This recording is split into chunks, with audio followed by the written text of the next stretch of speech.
8 mitos comuns sobre diabetes que precisam ser derrubados. O diabetes é o alvo da permanente criação de mitos ao seu redor.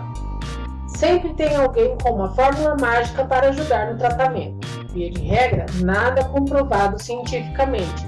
E muitas pessoas, mesmo leigas, acham que sabem tudo sobre a doença por causa das experiências pessoais ou de amigos e familiares.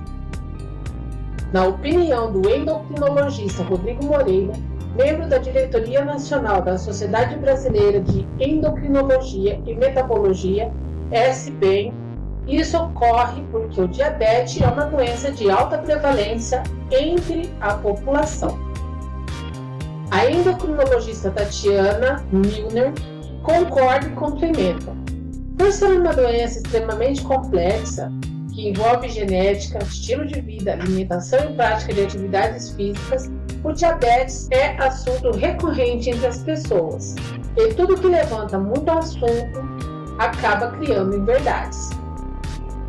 A endocrinologista Cláudia Liboni, do Hospital Santa Paula, acredita a disseminação de informações sem fontes médicas confiáveis uma parcela da culpa. Hoje em dia, mitos sobre doenças se espalham muito rapidamente e sem averiguação.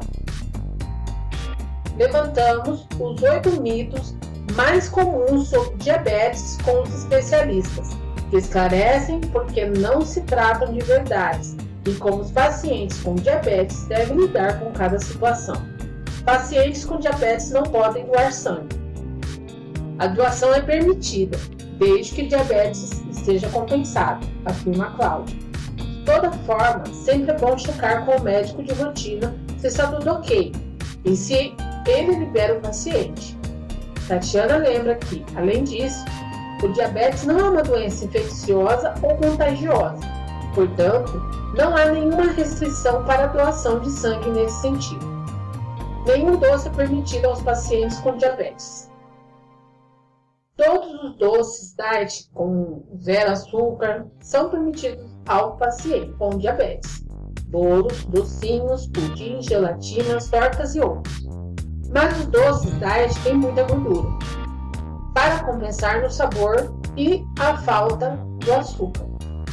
Então é preciso ter cuidado e não comer doces demais, para não engordar.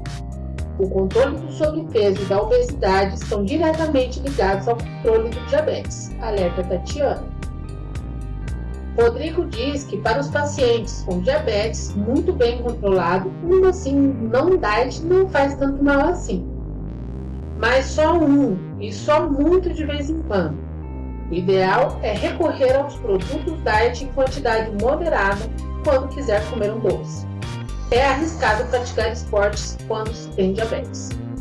Muito pelo contrário, a prática de esportes é um remédio para o controle do diabetes. É indispensável para os pacientes, defende Rodrigo. Tatiana explica o porquê. Ao quebrar o açúcar do organismo durante a prática de uma atividade física, os músculos estão poupando o trabalho do pâncreas, que é altamente exigido quando há diabetes. Cláudia faz apenas uma ressalva em relação a este assunto.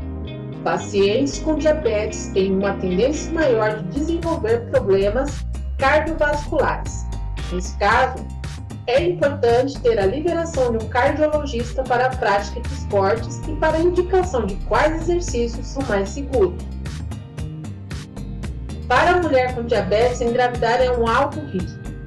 Se o diabetes estiver compensado, a mulher terá uma gravidez como de qualquer outro gestante. O risco só existe se o diabetes estiver descontrolado. Se isso acontecer, os potenciais problemas são abortamento, malformação fetal e parto prematuro. No caso de diabetes gestacional, ou seja, aquela que se desenvolve especificamente na gravidez, o obstetra que estiver acompanhando o pré-natal indicará o tratamento específico e a mulher precisará ter cuidados extras com a alimentação.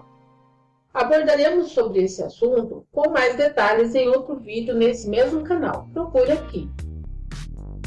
Sucos naturais são proibidos na dieta do paciente com diabetes. Nem todos. Os sucos de limão, maracujá, morango e abacaxi são liberados, pois são frutas com baixo índice glicêmico. O problema são os sucos de frutas com um alto índice glicêmico, como laranja, manga e melão, conta a Cláudia. Diabetes é uma doença exclusiva de pessoas obesas. Embora 90% dos casos de diabetes sejam do tipo 2, que acomete em geral pessoas adultas e obesas, há os 10% de diabetes do tipo 1, que ocorre em crianças e adolescentes e tem origem genética, sem relação com a obesidade, diz Rodrigo. Existe diabetes emocional. Cláudia conta que muitos pacientes acham que os diabetes que têm foi causado pelo estresse, mas esclarece que isso não existe. Quando a pessoa tem uma predisposição à doença, o estresse pode ativar o hormônio que farão com que ela se desenvolva. Mas o estresse por si só não causa diabetes. Quem come muito açúcar desenvolverá diabetes. O consumo de açúcar, segundo o Rodrigo, não tem a ver com o possível desenvolvimento de diabetes. Há quem coma muito açúcar e pratique muitos exercícios, ou seja, há uma compensação e o açúcar não chega a prejudicar a saúde. O problema é comer muito açúcar ou muita gordura e não se exercitar e chegar à obesidade. Aí sim, existe um risco, mas é pela situação geral, não apenas por causa do açúcar, finaliza.